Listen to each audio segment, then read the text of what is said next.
12ই ফেব্রুয়ারি জাতীয় সংসদ নির্বাচন, সেই নির্বাচনকে উপলক্ষ করে আপনাদের আজকের এই বৈঠক। আজকের এই বৈঠকে যারা উপস্থিত হয়েছেন সবাইকে আমি অনেক অনেক শুভেচ্ছা এবং কৃতজ্ঞতা জানাচ্ছি। যারা আয়োজন করেছেন তাদেরকেও শুভেচ্ছা কৃতজ্ঞতা জানাচ্ছি। আমি আপনাদের এলাকারই সন্তান। এই গলি দিয়ে, এই রাস্তা দিয়ে, এই চতুর্দিক দিয়ে, এই অলিতে গলিতে ঘুরে ফিরে বেরিয়েছি আজকে প্রায় 54-55 বছর যাবৎ, যেহেতু আমি মাদার থেকে স্থায়ীভাবে বসবাস করি। স্কুলে যেতাম, যখন আমি লেখাপড়া করতাম মতিঝিল আইডিয়াল স্কুলে যেতাম, যখন রাস্তাঘাট খারাপ ছিল তখন এই রাস্তা দিয়ে যেতাম। এই স্কুল কলেজ জীবনে গিয়েছি, স্কুল 1 থেকে 5 সবসময় এই রাস্তা দিয়ে গিয়েছি। আমাদের দীর্ঘ রাজনৈতিক জীবনে 38 বছর যাবৎ রাজনৈতিক সাথে সম্পর্কিত। এই 38 বছরও আপনাদের এই সব জায়গায় সাথে ঘুরে ফিরেছে। অনেকের সাথে ব্যক্তিগত, রাজনৈতিক, পারিবারিক, সামাজিক সম্পর্ক রয়েছে। আসলে আপনাদেরকে যখন আমরা রাস্তা দিয়ে যাই তখন বোঝা যায় না ভিতরে আসলে এই বাড়িঘরগুলির ভিতরে অনেক ধরনের সমস্যা রয়েছে। আমার মনে হয় অনেক ক্ষেত্রে ড্রেনেজের সমস্যা রয়েছে, বিশুদ্ধ পানির সমস্যা রয়েছে, অনেক ক্ষেত্রে গ্যাসের সমস্যা হয়, আপনাদের এই ছেলে মেয়েদের লেখাপড়ার সমস্যা হয়। আপনারা একটা সমস্যা, অনেক জীবনে অনেক সংগ্রাম করেন, আপনারা অনেক সংগ্রাম করে আপনাদের সন্তানদেরকে মানুষ করেন। আপনারা আপনাদের সন্তানকে একটি সুন্দর ভবিষ্যতের জন্য, তাদেরকে একটি শিক্ষিত বানানোর জন্য, তাদেরকে ভবিষ্যৎ বাংলাদেশের উপযোগী করে বানানোর জন্য, তাদের উপরে তারা যাতে ভবিষ্যতে প্রতিষ্ঠিত হতে পারে, আপনারা যে সংগ্রাম করেন এটি অত্যন্ত আসলে প্রশংসনীয় একটি সংগ্রাম। এই সংগ্রাম সবাই করতে পারে না। আপনারা যে সংগ্রাম করে আপনাদের সন্তানকে মানুষ করেন, যে মা খালার এই সন্তান, আমাদের এই বাচ্চাদের সন্তানদেরকে মানুষ করেন, আমি তাদের প্রতি অনেক অনেক কৃতজ্ঞতা জানাচ্ছি। যে আপনারাই প্রমাণ করেন যে আসলে বাংলাদেশের আমাদের মা খালারা কতটুকু সংগ্রামী। আমরা 12ই ফেব্রুয়ারি নির্বাচনে কেন আপনাদের কাছে বারবার অনুরোধ করছি যাওয়ার জন্য। 12ই ফেব্রুয়ারি নির্বাচনে যদি আমরা ব্যাপক ভোটার না নিতে পারি, যদি 12ই ফেব্রুয়ারি বাংলাদেশে একটি ভোট বিপ্লব না হয়, বাংলাদেশকে আবার অস্থিতিশীল করা হবে, বাংলাদেশের গণতন্ত্র আবার হুমকির সম্মুখীন হবে, বাংলাদেশ আবার অনিরাপদ হবে, আপনার সন্তান আমার সন্তানের ভবিষ্যৎ নষ্ট হয়ে যেতে পারে। বাংলাদেশকে যারা আবার লুণ্ঠন করার চিন্তা ভাবনা করছে তারা বাংলাদেশকে আবার লুণ্ঠন করবে। আপনি আমি চেয়ে থাকবো, আপনি আমি কি সেই কাজটি দেখতে চাই? সেই বাংলাদেশ দেখতে চাই? আর সেই বাংলাদেশ যদি আপনি আমি দেখতে না চাই, তাহলে আমাদের কিছু দায়িত্ব রয়েছে। দায়িত্ব শুধু একটি, সেটি হচ্ছে সবাইকে নিয়ে, বাসার কেউ থাকতে পারবে না যারা ভোটার, সবাইকে নিয়ে কেন্দ্রে যেতে হবে। এই একটি ভোটের জন্য আমাদের দলের হাজার হাজার নেতা কর্মীদের জীবন দিতে হয়েছে, বন্ধুত্ব বরণ করতে হয়েছে, গুম হতে হয়েছে, তাদের স্বপ্নগুলি নষ্ট হয়ে গেছে, জেলে পচেছে, তারপরেও তারা লড়াই সংগ্রাম করেছে। আবার জুলাই আগস্ট গণঅভ্যুত্থানে ছাত্র জনতা রাস্তায় কিভাবে পুলিশের সামনে বুক পেতে দিয়েছে, শুধুমাত্র আপনাদের এই বাংলাদেশ, আপনাদের এই ভোটের অধিকার আর বাংলাদেশের মানুষের নিরাপত্তার জন্য। আবার শহীদ শরীফ ওসমান হাদিরাও জীবন দিয়েছে। আপনাদেরকে তো জীবন দিতে বলছি না, জেলে যেতেও বলছি না, কারা আপনাদেরকে পঙ্গু হতেও বলছি না, আপনাদেরকে মামলা খেতেও বলছি না, জীবন নষ্ট করতে বলছি না।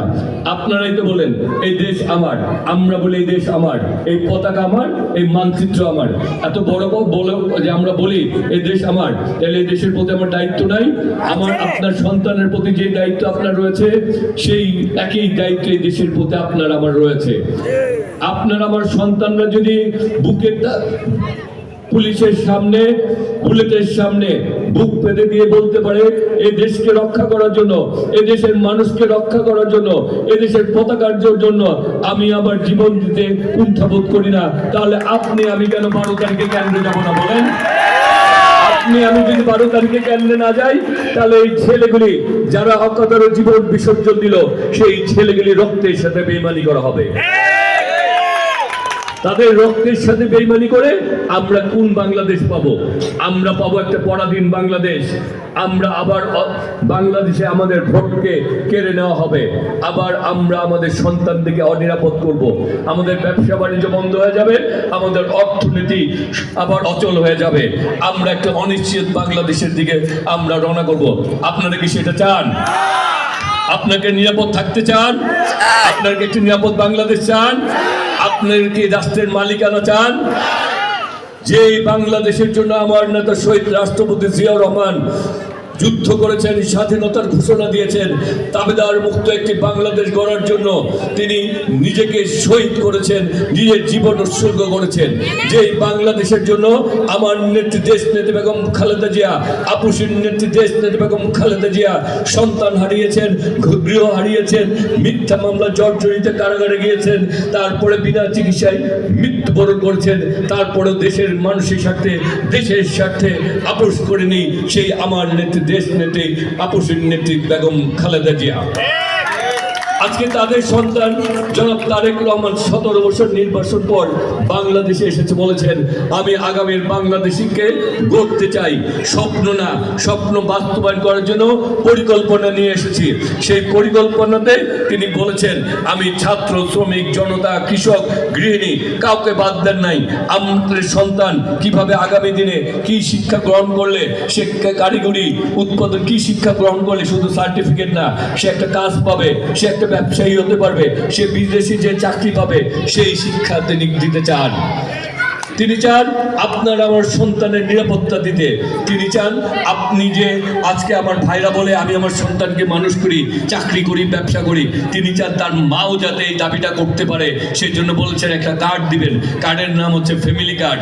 সেটা দিয়ে আপনিও বলতে পারবেন, আমার ভাইকে বলতে পারবেন শুধু তুমি একা না, সরকার আমাকে একটা কার্ড দিয়েছে, সেই কার্ড দিয়ে আমি আমার সন্তানকে পিছনে সেই টাকা খরচ করে আমিও তো আমার সন্তানকে মানুষ করি, সেই দাবিটিও আপনি করতে পারবেন। আমার নেতা জনাব তারেক রহমান সেই ব্যবস্থাটি করছেন আপনাদের জন্য। আমরা এই এলাকায় যারা থাকি, আমরা সুবিধা বঞ্চিত এলাকা, আমাদের অনেক কিছু দরকার, কিন্তু আমরা নাগরিক সুবিধাগুলি পাই না। আমাদের সেই সুবিধাগুলি যা যদি নিতে চাই, আপনাদের হাতে রয়েছে। আপনারা সেই সুবিধাগুলি নিবেন কি নিবেন না, সিদ্ধান্ত আপনাদের হাতে। 12 তারিখে যদি ভোট বিপ্লব ঘটাতে পারেন, ভোটের জোয়ারে ঢাকার 9কে এই অফ কলোনিতে, এই কলোনির কেন্দ্রে যদি ভোটের জোয়ারে ভাসিয়ে দিতে পারেন, আর ধানের শীষে বিজয়ী করতে পারেন, ধানের শীষে সরকার যদি ক্ষমতায় আসে, তখন আমরা আমাদের সরকার প্রধান যখন তারেক রহমান হবে, তার সামনে যে দাঁড়িয়ে বলতে পারবো এই অফ কলোনির লোকজন সবচেয়ে বেশি শীষে ভোট দিয়েছে, সুতরাং অফ কলোনির লোকের দাবি দাবা সবার আগে পূরণ করতে হবে। আর তা না হলে তো সেই কথা বলার ভাষা থাকবে না, তাই না? সিদ্ধান্ত আপনাদের উপরে, আপনারাই আপনাদের ভবিষ্যৎ নির্ধারক। আপনি সেই কাজটি করবেন কি করবেন না।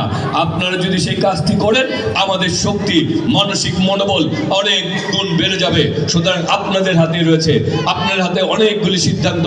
এক হচ্ছে আপনি আপনার সন্তানের রক্তের ঋণ শোধ করবেন কিনা, আপনি এদেশের নাগরিক হিসাবে রাষ্ট্রের মালিকানা বুঝিয়ে নেবেন কিনা, আপনি এদেশের নাগরিক হিসাবে আগামী দিনে আপনার ভোটের অধিকার আপনি বুঝে নেবেন কিনা।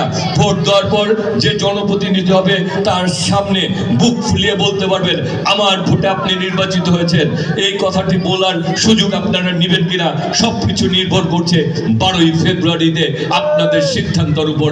সুতরাং আপনারা যদি সিদ্ধান্ত দিতে পারেন, বাস্তবায়ন করতে পারেন, তাহলে আপনাদের হাতেই সবকিছু, আপনাদের হাতেই সবকিছু, আপনারাই সেই সিদ্ধান্তের মালিক। আমার মনে হয় আপনারা যারা এত ঘন্টার পর ঘন্টা বসে রয়েছেন, আজকে আপনাদের উপস্থিতি প্রমাণ করে আমার সহযোদ্ধারা যে রক্ত দিয়েছে বাংলাদেশের জন্য, জুলাই আগস্টে যারা রক্ত দিয়েছে বাংলাদেশের জন্য, শহীদ শরীফ ওসমান হাদি যারা রক্ত দিয়েছে বাংলাদেশের জন্য, আজকে আপনার এই উপস্থিতি প্রমাণ করছে। 12 তারিখে আরেকবার প্রমাণ করবেন আপনারা তাদের রক্তের ঋণ শোধ করতে চান, আপনারা বাংলাদেশকে গড়তে চান বা ঢাকার 9কে গড়তে চান। সুতরাং আগামী দিনে আমরা সাহস পাচ্ছি এই বাংলাদেশকে ইনশাল্লাহ আপনাদেরকে নিয়ে, আমরা নিয়ে যেমনি ভাবে বাংলাদেশকে রক্ষা করব, তেমনি ভাবে ঢাকার 9কে ইনশাল্লাহ আমরা রক্ষা করব। আর একটি কথা বলতে চাই, বিগত 38 বছর যেমন রাজনীতি করি। বিগত 38 বছর রাজনীতির সময়ে অনেক কষ্ট সহ্য করেছি। আমাদের এখানে যারা রয়েছে বিভিন্ন মজলুম ছিলাম, জেলে গিয়েছি। ব্যক্তিগতভাবে আমাকে মিথ্যা প্রায় শতাধিক মামলা দেওয়া হয়েছিল। এই সবুজবাগ থানায় আমার নামে 27টি মামলা ছিল। এই সবুজবাগ থানার মামলায় আমার 8 বছরের কারাদণ্ড হয়েছিল। 86 দিন ডিবির রিমান্ডে ছিলাম। 2 বার মৃত্যুর হাত থেকে বেঁচে এসেছি। 4টি গুলি আমার দেহে বিদ্ধ হয়েছিল।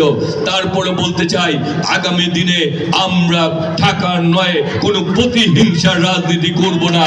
আগামী দিনে আমরা ঢাকা নয়কে ঐক্যবদ্ধভাবে গড়তে চাই। আমরা আজকে আপনারা এখানে যেভাবে দাঁড়িয়ে আছেন, কষ্ট করছেন, সেই কারণে বলছি, আমার বাবা নাই, আমার 3 ভাই 2 বোন। আজকে আমার এই অভিভাবকদের, আমার বোনদের, আমার ভাইদের এই উপস্থিতি, এই অপেক্ষা, এই স্নেহ, এই ভালোবাসা দেখে বলছি, আজকে আমাকে প্রশ্ন করা হলে আপনার অভিভাবক কয়জন, আমি বলবো আমার হাজার হাজার অভিভাবক। আজকে আমাকে প্রশ্ন করা হলে আমি বলবো আমার হাজার হাজার ভাই। আজকে আমাকে প্রশ্ন করা হলে আমি বলবো আমার হাজার হাজার বোন।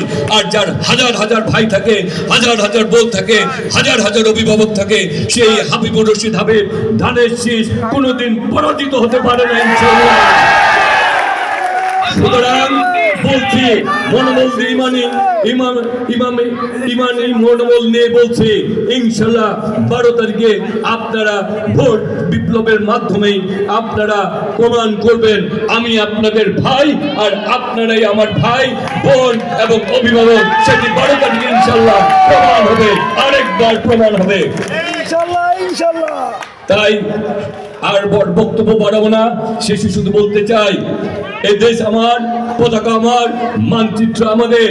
আমরা এই দেশকে ইনশাআল্লাহ, আমাদের ভাইরা রক্ত দিয়েছে, আগামী দিনে আমরা ঘাম দিব, পরিশ্রম করব, সবাইকে নিয়ে এই এলাকাকে গড়ব, এই এলাকাকে মাদক মুক্ত করব, সন্ত্রাস চাঁদাবাদ মুক্ত করব।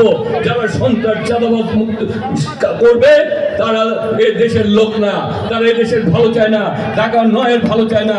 তাদেরকে রাজনৈতিক আশ্রয় প্রশ্রয় দেওয়া হবে না, আইনের আওতা আনা হবে। এটা আমার কথা না, আমার দলের চেয়ারম্যান জনাব তারেক রহমানের কথা। সুতরাং তাদেরকে যারা আশ্রয় প্রশ্রয় দিবে তাদেরকে শাস্তি আসতেই হবে। আর বক্তব্য না বাড়িয়ে শুধু বলতে চাই, যেহেতু এই দেশের জন্য আমার নেতা শহীদ রাষ্ট্রপতি জিয়া রহমান জীবন দিয়েছেন, আমার নেত্রী লড়াই করেছেন, আমার নেতা জনাব তারেক রহমান পরিকল্পনা নিয়ে এসেছেন। তাই আজকে বলতে চাই, আমার আগে আমরা, আমাদের আগে দেশ, ক্ষমতার আগে জনতা, সবার আগে করব কাজ, করব দেশ, সবার আগে ভোট দিলে ধানের শীষে, দেশ গর্ব মিলেমিশে। আর আপনারাই এতক্ষণ বসে থেকে প্রমাণ করেছেন আগামী দিনে আপনারা কি চান। সেই জন্য মা বোনদের, অভিভাবকদের, ভাইদের থেকে শেষ কথা শুনেই আজকের বিদায় নিব। সেটি হচ্ছে, ভোট দিবেন কিসে, ভোট দিবেন কিসে। শহীদ রাষ্ট্রপতি জিয়া রহমান অমর হোক।